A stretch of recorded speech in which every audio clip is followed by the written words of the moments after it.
হরে কৃষ্ণ। আগামী 24শে এপ্রিল 2025 বৃহস্পতিবার 10ই বৈশাখ আমাদের বরুথিনী একাদশীর ব্রত।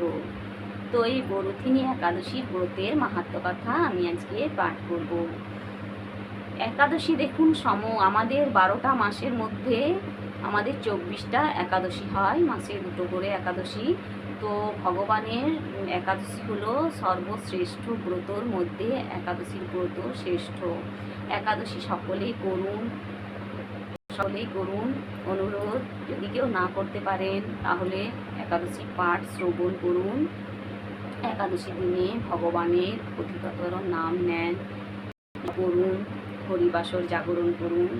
তো এই বরুথিনী একাদশীর ব্রতের ফল, যদি কেউ একটি বরুথিনী একাদশীর ব্রত পালন করতে পারে তাহলে তাকে 10,000 তপস্যার ফল লাভ করেন। আমাদের মহাদেব স্বয়ং এ যেসব দুর্ভাগা স্ত্রীলোক আছেন তাদের সর্বসৌভাগ্য লাভ করেন তা যদি একমাত্র বরুথিনী একাদশীর ব্রত পালন করতে পারেন।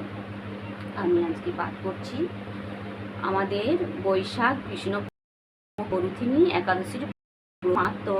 ভবিষ্যত্তর পুরাণে যুধিষ্ঠির কৃষ্ণ সংবাদে বর্ণনা করা হয়েছে। যুধিষ্ঠির শ্রীকৃষ্ণকে বললেন, হে বাসুদেব, আপনাকে প্রণাম। বৈশাখ মাসের কৃষ্ণপক্ষের একাদশী কি নামে প্রসিদ্ধ এবং তার মহিমা আমাকে আপনি কৃপা করে বলুন।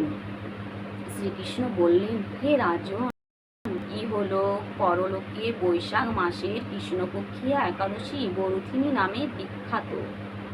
এই ব্রত পালনে সর্বদা সুখ লাভ হয় এবং পাপ ক্ষয় হয় ও সৌভাগ্য প্রাপ্তি ঘটে। দুর্ভাগা লোক এই ব্রত পালনে সর্বসৌভাগ্য লাভ করে থাকে। ভক্তি ও মুক্তি প্রদানকারী এই ব্রত সর্ব পাপ হরণ ও গর্ভপাত যন্ত্রণা বিনাশ করে। এই ব্রত প্রভাবে মান্ধাতা আদি রাজারা দিব্যধাম লাভ করেছিলেন। এমনকি মহাদেব শিব এই ব্রত পালন করেছিলেন। 10,000 বছর তপস্যার ফল কেবলমাত্র একটি বরুথিনী ব্রত পালনে লাভ হয়। যে শ্রদ্ধাবান ব্যক্তি এই ব্রত পালন করেন তিনি ইহলোক ও পরলোক সমস্ত প্রকার বাঞ্ছিত ফল লাভ করেন। হে নৃপশ্রেষ্ঠ, অশ্বদান অপেক্ষা গজদান শ্রেষ্ঠ, গজদান থেকে ভূমিদান শ্রেষ্ঠ, ভূমিদান থেকে তিলদান শ্রেষ্ঠ, তিলদান থেকে স্বর্ণদান এবং স্বর্ণদান অপেক্ষা অন্নদান শ্রেষ্ঠ। অন্নদানের মতো শ্রেষ্ঠ দান আর নেই। পিতৃলোক, দেবলোক, মনুষ্যলোক অন্নদানেই পরিতৃপ্ত হন। পণ্ডিতেরা অন্নদানের সমান বলে থাকেন। স্বয়ং ভগবান গোদানকে অন্নদানের সমান বলেছেন। আবার এই সমস্ত প্রকার দান থেকেও বিদ্যাদান শ্রেষ্ঠ।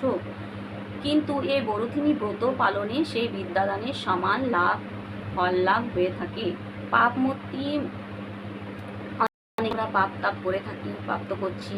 তো এই ব্রত পালন করলে সেই সমস্ত পাপেও আমরা করতে পারি। এই ব্রত একটি মাত্র বরুথিনী একাদশী ব্রত।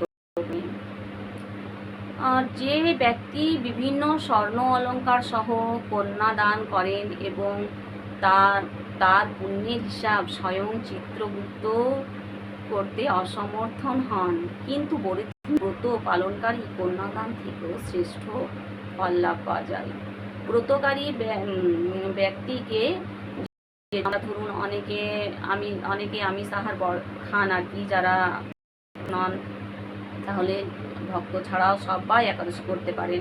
আমিষ আহার যারা করেন তারাও একাদশী ব্রত পালন করতে পারেন, কিন্তু একাদশীর আগের দিন আমিষ আহার গ্রহণ করা চলবে না, কোনো নেশা জাতীয় দ্রব্য গ্রহণ করা চলবে না।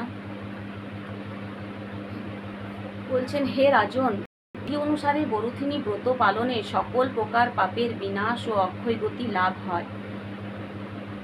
যিনি হরিবাসরে রাত্রি জাগরণ করে ভগবান জনার্দনের পূজা করেন তিনি সর্বপাপ মুক্তি হয়ে পরম গতি লাভ করেন। তাই সূর্যপুত্র যমরাজের যাতনা থেকে পরিত্রাণের জন্য যত্নে একাদশী ব্রত পালন করা কর্তব্য। বরুথিনী একাদশী ব্রত কথা শ্রদ্ধা ভরে পাঠ ও শ্রবণ করলে সহস্র জ্ঞানের ফল লাভ হয় এবং সর্বপাপ থেকে মুক্তি হয়ে বিষ্ণু লোকে গতি হয়।